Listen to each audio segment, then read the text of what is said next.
लोकसभा चुनाव ने खास करके बिहार की राजनीति को बड़ी तेजी से बदल दिया है। और इस बदलाव में जो सबसे ज़्यादा स्थिति सामने दिख रही है वो है महागठबंधन की।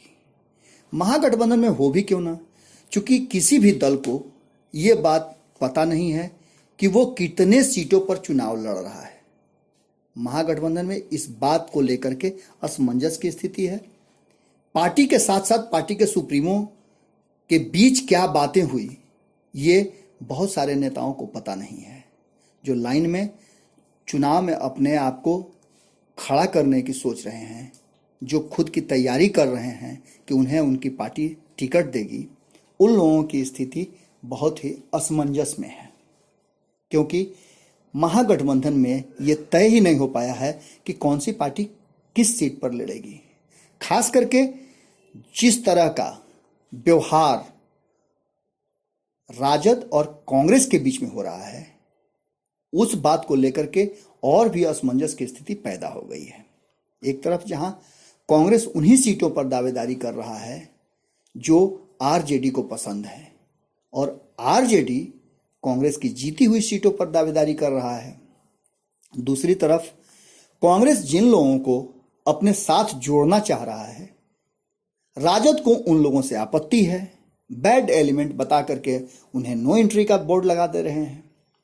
लेकिन कांग्रेस इस बात के लिए रिजिड है कि कुछ लोग ऐसे हैं जो उनके साथ जुड़कर ही रहेंगे, उनके साथ चल भी रही है, और वो भी कांग्रेस की रैलियों में और कांग्रेस के प्रचार में खुद को रमा लिए हैं। बात अनंत सिंह की कीजिए, या फिर बात आप पप्पू यादव की कीजिए, या फिर आप लवली आनंद की बात कर लीजिए। लवली आनंद ने तो विधिवत रूप से कांग्रेस की सदस्यता ग्रहण कर ली है। अब सबसे ज्यादा जो स्थिति है वो कांग्रेस के छोटे छोटे साथ जुड़ने वाले दलों की है, जैसे उपेंद्र कुशवाहा की स्थिति आप मान के चलिए, या फिर हिंदुस्तानी आवाम पार्टी की बात मान के चलिए, या फिर एलजेडी शरद यादव की पार्टी की बात मान के चलिए। एलजेडी में भी असमंजस की स्थिति हो गई है।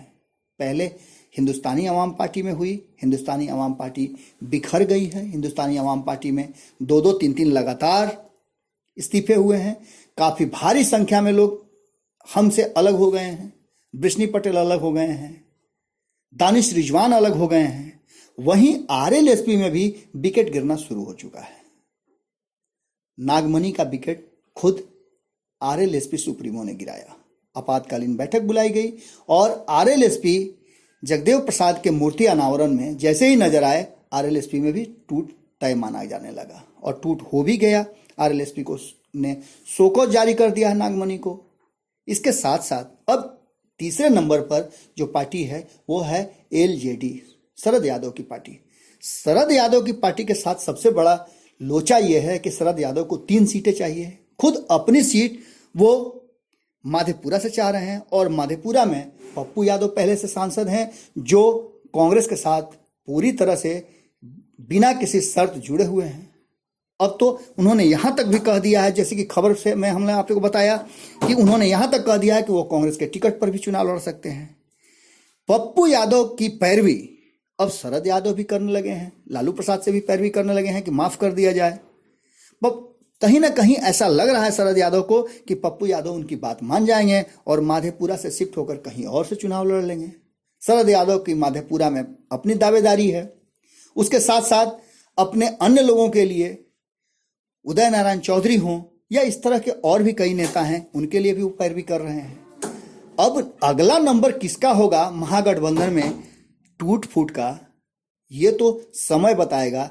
लेकिन जिस तरह से तेजस्वी यादव और कांग्रेस के बीच 36 का आंकड़ा चल रहा है, उसे देखकर ऐसा लग रहा है कि टूट करके तीसरा गठबंधन बनना अब बिहार में लाजमी होना तय है। इस बात से इनकार नहीं किया जा सकता है कि जो स्थितियां हैं और जिस तरह से तेजस्वी यादव व्यवहार कर रहे हैं और कांग्रेस के सीटों पर अपना खूंटा ठोक रहे हैं, इसका मतलब है कि कहीं ना कहीं कांग्रेस और आरजेडी के बीच की ये कलह तीसरे मोर्चे की जड़ बन जाए। जुड़े रहिए न्यूज़ बिहार और भारत लाइव के साथ। फिर ऐसे ही किसी खबर के साथ हम आपसे रूबरू होंगे। तब तक के लिए नमस्कार। हमारे फेसबुक पेज को लाइक करें, ट्विटर पर फॉलो करें न्यूज़ बिहार लाइव, और साथ ही साथ हमारे यूट्यूब चैनल को सब्सक्राइब करें। सब्सक्राइब करने के बाद बेल आइकन दबाना ना भूलें। धन्यवाद।